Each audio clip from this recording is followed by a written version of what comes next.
Morate misliti, da sem jaz bil sošolc lepih fantov. Baloha, Mihe, zarazit lep fant, Borisa Kralja, lep fant, Lojze Rožman, pač fant, kakor je bil, pač je bil, lep ni bil, ampak je bil pa kar zanimiv in sem jim moral vsem po vrsti igrati očete. Kar naprej in se moram spreminjati glas. To je bilo zelo zanimivo v drami, da se ni smelo govoriti s svojim glasom. Jaz sem prvič s svojim glasom spregovoril, ki je znamenit zdaj, po vsem, me se celo gluhonemi poznali.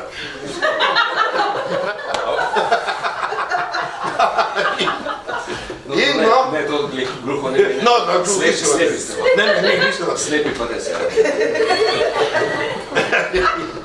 V Krivnu, na odru 57. Prvič, takrat z Danilom, Danila je bil moj prvi partner, takrat, prvič je on takrat, prvič ga kot partner z menoj nastopil. Pri odru 57. Ja. In drugač pa sem moral več čas dol tlačati. Ker so se tudi v ljubljanski drami igrali tako. Jaz ne sploh človeka si, igralca, kolega, starejšega, si spoznal šele recimo za šankom, kako govori. Na odru je bilo vse spačeno. Vse, ko ste recimo prišel v eksperimentalno gledališče, ste potem nekje ta preskok oziroma ta prehod opisal z besedami, da ste ukinil ali zmanjšal sem gestikulacijo, ste napisali. Potem uvedel igro skoraj brez medmetov in še marsikaj, kar ni bilo več v slogu gladkega realizma, pri katerem sta bila gestikulacija in barvanje značajev skoraj važnejša od besedila. Skratka, govoril sem izčiščeno besedilo in se usmeril na misel. To je bilo zelo značilno za vaš teatr. Ste se ramišli zaradi tega, da ste se rešili tega klišeja, v katerega vas je porivala recimo drama, ste vi našel ta izhod v eksperimentalnem odru? Ne odru, a odrih se je bilo več. Sem lahko na odru 57 v Antigoni, to vse to, kar ste zdaj prebrali, preizkusil in se odnesli. In potem sem ta slog, nekako dramo tudi spet pri Antigoni poskušal uvesti in sem ga nekaj kolegov, Rudi Kosmač, ki smo bili siti teh medmetov. To ni bilo stavka, ki se ne bi začela s smehom ali s kakšnim kašljem. In to se je igralo drugače, čarobno, ampak nam mladim igralcem nekako to ni ležalo. Bil je pa problem nagote. Jaz sem prvi trobelinar, enega, bi moral pogledati.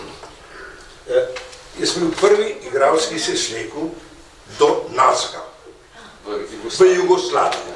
Goli glumac, tako še rekel. To se lepo prosijo, da se plešeš. Še lepo ne prosim, Mandič se lepo spoznal.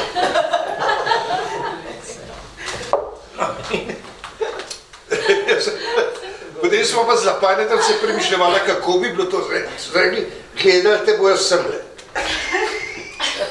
Jaz bom naredil umetno neko reč tvojo, pa jo bom prevezal pod kolen. Pa ne gledajo sem. Da bi bilo hrasti izubiti. Kar se tudi to ni posrečen, sva opustila to. In sem ime naredil neke tangice, ampak res minimalne. Toliko, da sem bil vendarle enak. In s tem v zvezi, jaz bi moral nastopiti začeti dejanja, je Viva Las Cadenas, takole, enak. So pa preoblekli stole v Mali drami. Namesto nekih stolov mrzlih so dali tam Sky, Sveta Jovanovič. In Vidmar, jasno, z Vidmarjem smo imeli dober kontakt. On je mu z malo hec, jaz pa z njim. Tako da nam posrečen, on ni bil tako. Je bil posrečen tip. Pri drugem dejanju je šel ven, ali kako že, ne? Ja, takrat je vse. Ponavljati je prišel ven, ja. Ker sem imel ti svoj teater, ne, in sem ga vabil. Ponavljati je šel ven, smo se pol v bifeju pogovarjali.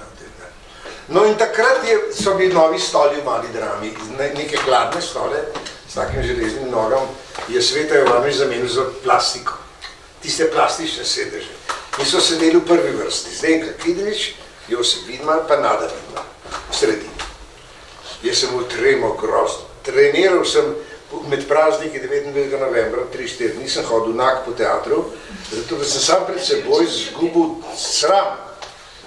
In tam sem srečal snažilke, dober dan.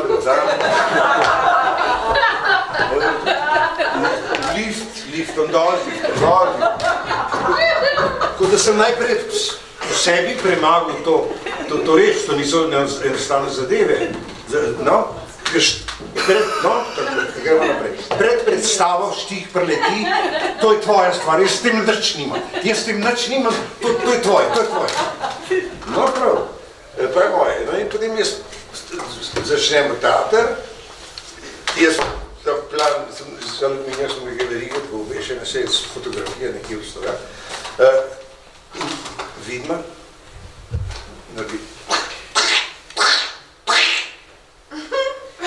Jaz mislim, da protestira, da je to pogumen, da je znak, on pa da pač... Se ne strinja. On pač protestira, ne? In ni bilo to res, pač pa so se v hlače pregibali na tisto plastiko in se je presedel.